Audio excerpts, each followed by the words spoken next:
Hello, my name is Jessica Rivas and today I am going to share my demonstration. Memes in ELT, more than pictures with words. First of all, we have to have a clear idea about what is a meme.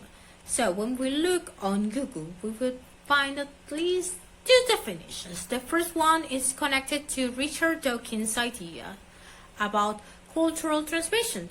So, according to him, memes are the unit for cultural information that is transmitted, replicated, spread from one person to the other by imitation, through imitation. Some examples of this, like tunes, catchphrases, even fashion, clothes, or ways to do something, to create something, to build something. Yeah, those ideas are memes. Also, Lev, in 2010, expressed that memes are not only created and stored and replicated by human brains, they could be also on computers, and they could be shared through different means, or have, be stored and replicated through different media, including DVDs, books, right now with cell phones. Yes, so the process is faster. Because of this, we get a new version of what is a meme. We have the internet meme, a humorous picture, video, short text that is copied, with slight variations, and spread really fast, by one internet user to the other. Yes, so because of this, they are no longer longevous, not as they were before, but they can evolve faster than the previous memes or the traditional memes, and they also adopted new characteristics like immediacy. So because of this immediacy, we can find a lot of resources on internet, and not just on social media. We can just Google, for example, Lucky memes, and we will find memes related to the TV show, related to the comic books, related to the Norse mythology, or any kind of media that is related to the name Lucky, and with many different situations. Yes, one of them is this one, and this is where hypertextuality comes, because memes are associated with events, with situations, with experiences, and different media from a local or global context. When we see, for example, this meme, the one from Lucky's TV show, we can relate it to the TV show, to being a cat owner, especially if you are a cat owner, of someone who has a cat, or has any knowledge or idea or perception about having a cat, or how cats are.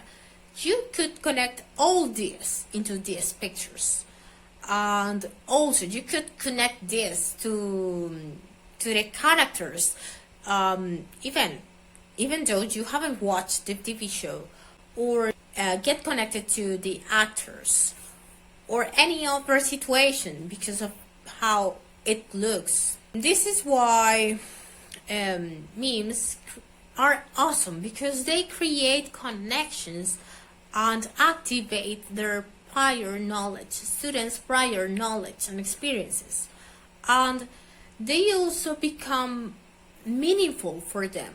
They are an authentic source of input, because most of them are not created for teaching or with teaching purposes.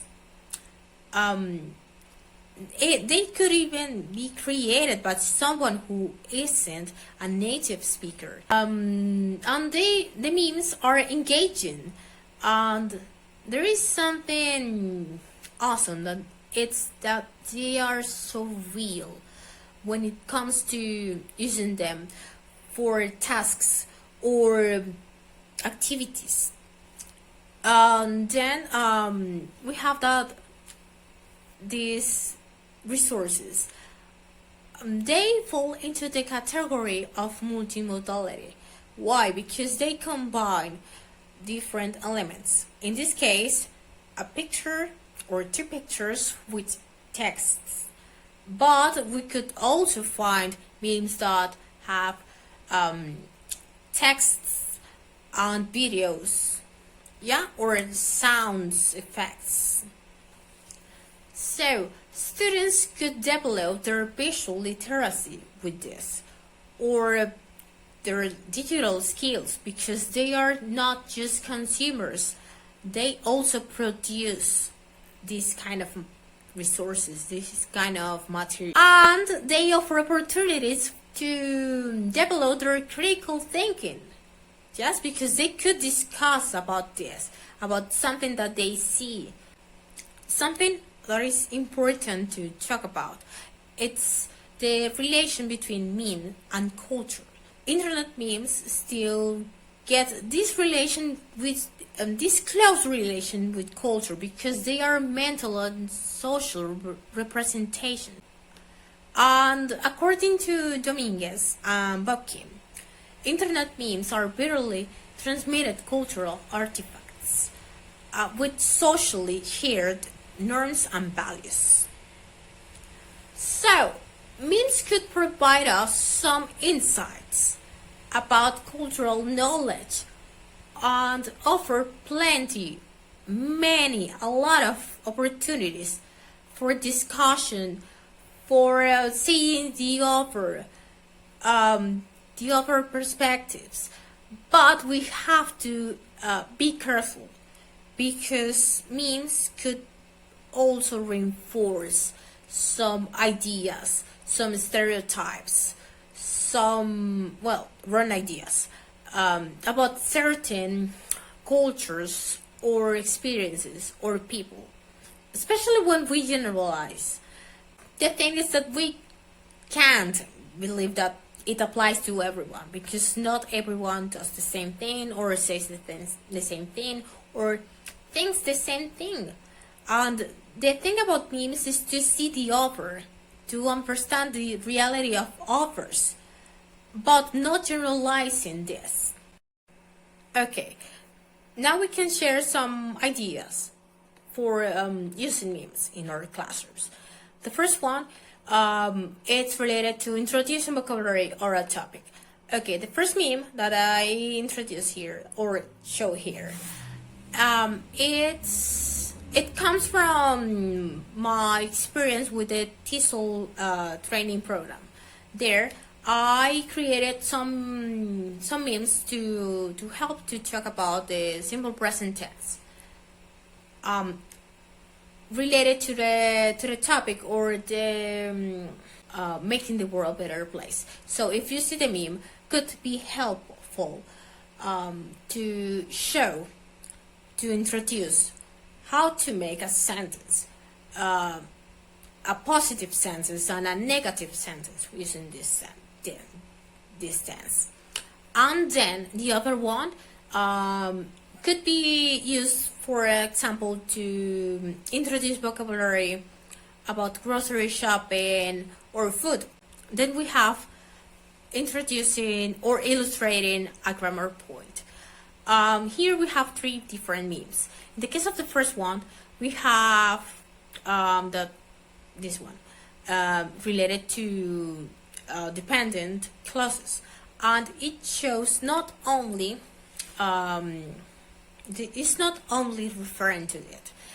It gives us an example, and it allows us to show students how it should be used. And then we have one with simple past tense, two different sentences. And the last one allows us to differentiate when we use a verb plus to the infinitive, and when we use a verb and then a verb followed by a verb with ing. So it gave us a very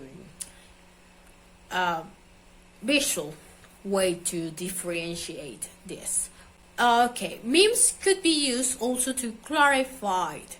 In this case, the use of can when we are asking for, permission. Could I go to the bathroom? May I go to the bathroom? So students could understand in a very engaging way that the correct way to ask for it is not we can. And then in using a very funny game word, we have one that refers to the use of verb to be. So this is kind of, actually it's pretty funny, and in the meantime we get the chance to teach and to clarify how to actually use the verb to be. This could be used to mark a transition or introduce another activity or any kind of activity. For example, in the first one, to show that we are going to move to something else. Then we have in the second meme something that could be helpful for students to understand that they have to choose between using the S or the ES. For example, in the terms of the third person rule in simple present tense. So they know that their activity they have to do implies to pick or choose one of them, and maybe write it, maybe select it, and then the other one is like an introduction. Okay, so let's do this, and at the same time we're motivating them. Okay, something we could also use, it's not just picking memes, selecting memes that are completed. They could also complete memes with their own words. We can give them some prompts. For example, something that they don't like, listening to vallenato. So what do you prefer? What do you like? Yes, so we could use these ones to practice something, to practice, for example, vocabulary, or to practice speaking skills, or to create sentences. For example, in the second one, you study it from home. Then what happened? They can and they should create their own memes. You could select a specific picture. Okay, you have these pictures, you have this vocabulary or this grammar point that you have to create a meme, or just give them the chance to select a picture, whatever they want to do, any kind of picture, and use it to create their own meme with that. And then could also discuss about a specific topic or begin a debate. For example, in the case of the first one, this is pretty common about something. Maybe most of the time you could find it with something offensive or something like, okay, this is my opinion, so try to change it. But what about using this one for creating a debate? Okay, so you have this prompt. What do you think? Do you agree? So give me reasons, give me arguments, so I can say yes, I think you're right. It's not like I thought. Just so this offered them the opportunity to think outside the box, to give their opinions, to create arguments, to go beyond. And second one, yeah, it's even if they're intermediate or advanced students, and they are reading something and discussing, for example, Shakespeare, or you could use Shakespeare to discuss about specific issue. Okay, do this or not, be this or not. Yeah.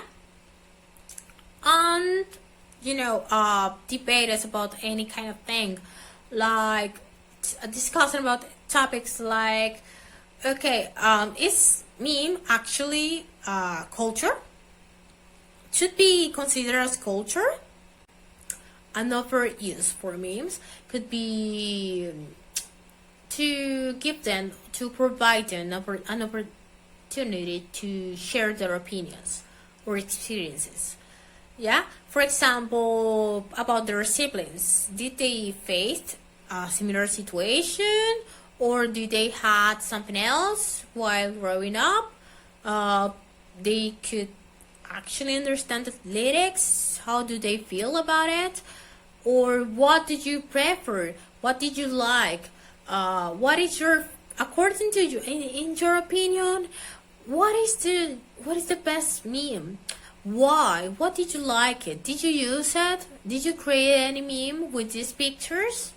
And they could be used to interact with your students, with all of them.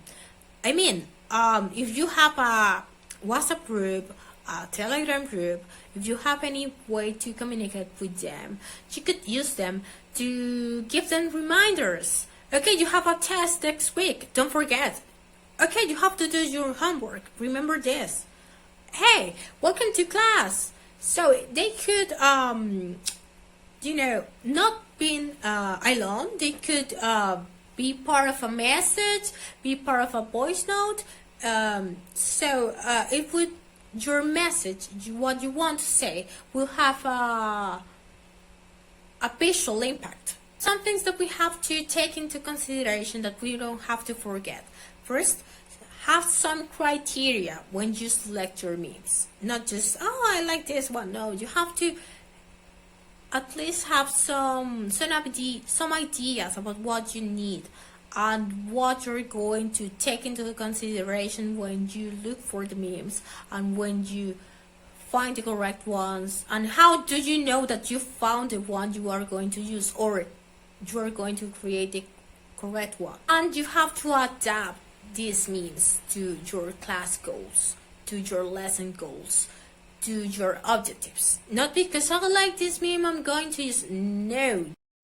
And don't fear about creating memes. It's not difficult.